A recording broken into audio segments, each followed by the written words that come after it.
Cador's Pacific Region, Podcast Number 1, Kamloops.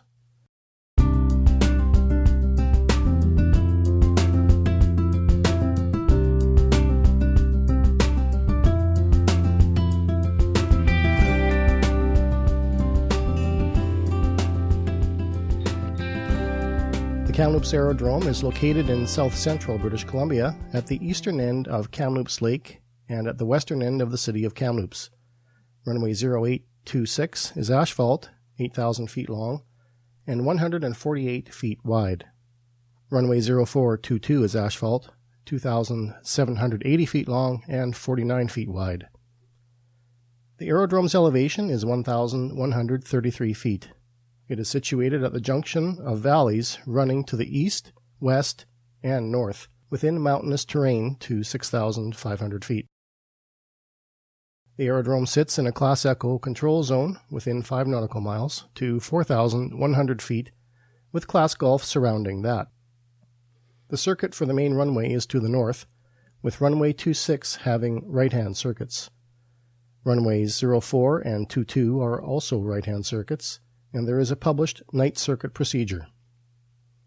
The aerodrome has instrument approaches with a mix of scheduled commercial and GA traffic.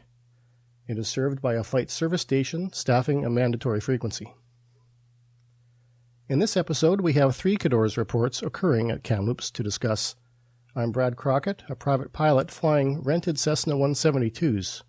Joining me is Steve Morley, Chief Flight Instructor and owner of Visions Flight Services on Vancouver Island. Hi, Steve. Hey, Brad. Glad to be here.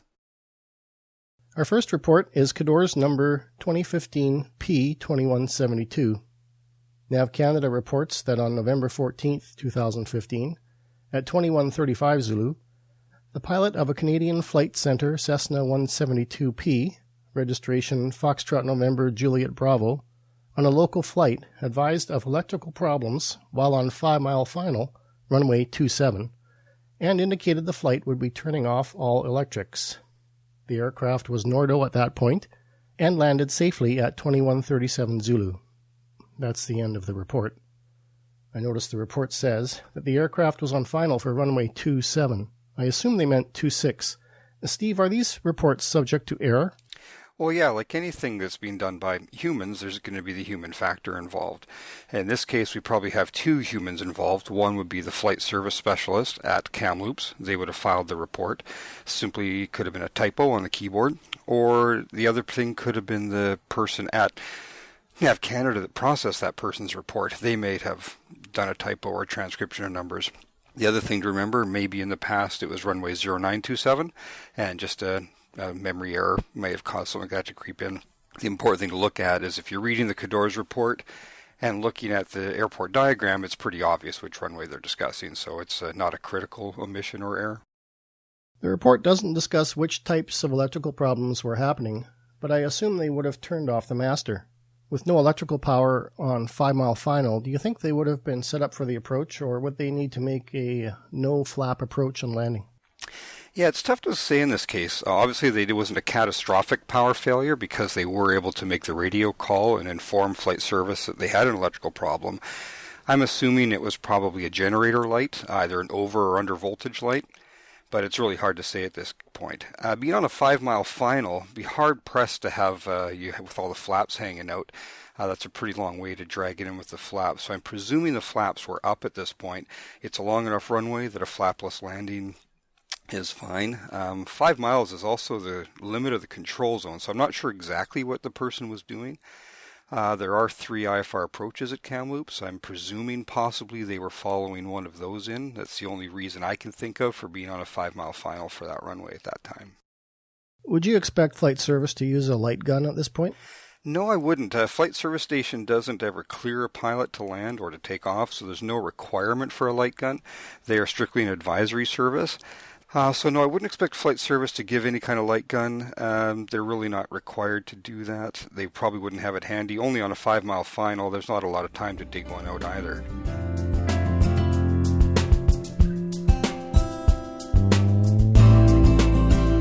Our second report is Cador's number 2015 P2077.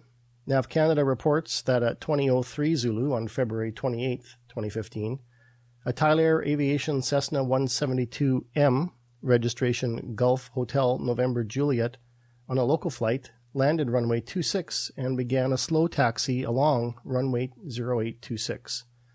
The 172 was advised to exit runway 26 without delay, while an American corporately registered King Air, registration November 400 Echo Gulf, was on short final. The 172, who had begun a turn onto runway 0422, then indicated they would now exit on taxiway Bravo. The flight service station felt that there was not enough time for the King Air to land safely with the 172 still taxiing on the runway, and asked the King Air to conduct a go-around. The King Air landed safely on runway 26 at 2107 Zulu, and that's the end of the report. Looking at the chart, the exit to taxiway Bravo looks to be about 1,000 feet further along the runway than the intersection of runway 0422. Why do you think the pilot changed their mind about where to exit the runway?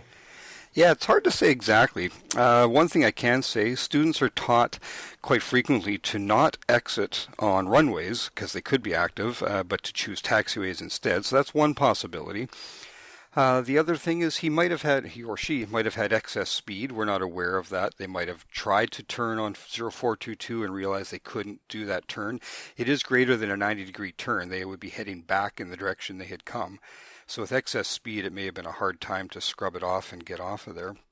And the other thing is it's kind of going the wrong way. The pilot's going to exit on Bravo, which takes them over towards the apron area, whereas going back on 04 kind of takes them back in the direction they had come. So I'm thinking that it just may have been a combination of those, and they just couldn't stop in time and decided to just continue on. What is the obligation of the 172 pilot to obey the instructions of the flight service specialist to exit without delay? Well, again, the flight service station specialist is an advisory. They cannot instruct, they can strongly advise, and that's what I'm presuming took place here. The pilot in command makes the final decision, simple as that. Now, airmanship and courtesy does certainly lead to expediting, vacating the runway. It sounds like they had clear knowledge that an aircraft was landing behind them. But first and foremost for the pilot in command in the landing phase of their flight is the safety of their own aircraft. That is paramount. And if they didn't feel exiting on that runway was the best way to do that, then continuing on to Bravo was completely in their rights to do that. What is the obligation of the King Air pilot to go around? Well, again, the pilot of the King Air has to make their decision based on all the information available. Now, looking at the cars themselves directly, and we've got it here, 602.19, there's three sections that all come into play here.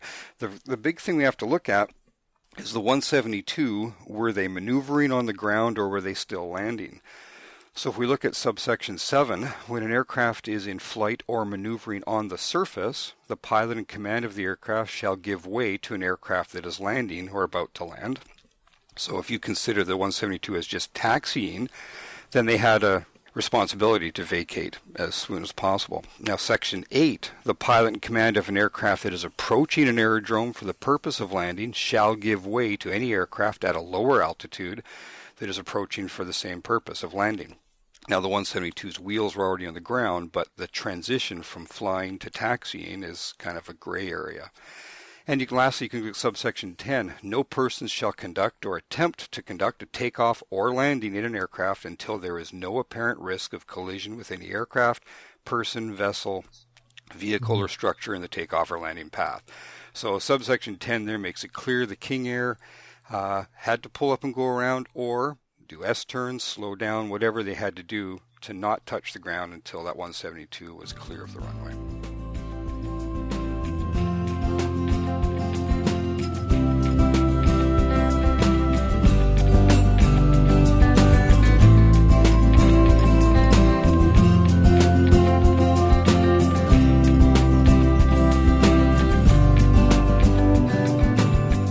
Our final report is Cador's number 2015 P0957. Nav Canada reports that at 2106 Zulu on June 12, 2015, the pilot of a Headland Holdings Cessna 180J, registration Gulf Kilo Lima Delta, called the Flight Information Center to file a flight plan from Shuswap to Kamloops with a proposed departure time of 22:30 Zulu. At 22:12 Zulu, the Flight Information Center received a message from Kamloops Aerodrome Advisory Service that the aircraft arrived at 2210 Zulu. No alerting was being provided for this flight as the pilot did not update the flight plan. That's the end of the report. Steve, Shuswap has no communications service, so how could the pilot open the flight plan once airborne? Well, first of all, I'd back up one more step. What I'd like to do in a case like that, and I've flown in the interior quite a bit, I would honestly phone flight service prior to departure. That's my best bet. I'm talking to a human, and I can tell them I'm expected to be wheels up in 5 minutes. But if they waited till they were in the air, in that area, now this information I've got I believe is current, Pacific radio is 122.375. So they certainly could have called that once airborne and activated their flight plan. What would happen in this case if the pilot had to make a forced landing en route to Kamloops? Well, simple. Search and rescue does not get activated till 1 hour after your ETA, which is your filed departure time plus your filed time en route.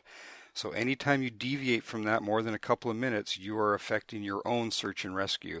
And definitely no one's going to come looking for you until that time expires. So what do you think caused this extra gap? How did this happen? A couple things come to mind. One simple one, the pilot could have simply changed their mind. But one thing that I've seen a few with my students is sometimes some simple math problems, converting local to Zulu time. Sometimes the simple things can bite you. And we are also right around the time of the time change, I think. So this could be daylight savings even playing a little role. That's it for this episode. You can reach the podcast by email at pacific@cadores.ca. Steve, how can people reach you? Oh, I've got my website, Visions, that's plural, so VISIONS-FS.com, or steve@visions-fs.com. Thanks, Steve, for helping us to learn from the mistakes of others, because we can't live long enough to make them all ourselves. Happy to participate. Thanks. The information, opinions, and recommendations presented in this podcast are for general information only, and any reliance on the information provided in this podcast is done at your own risk. This podcast should not be considered professional advice.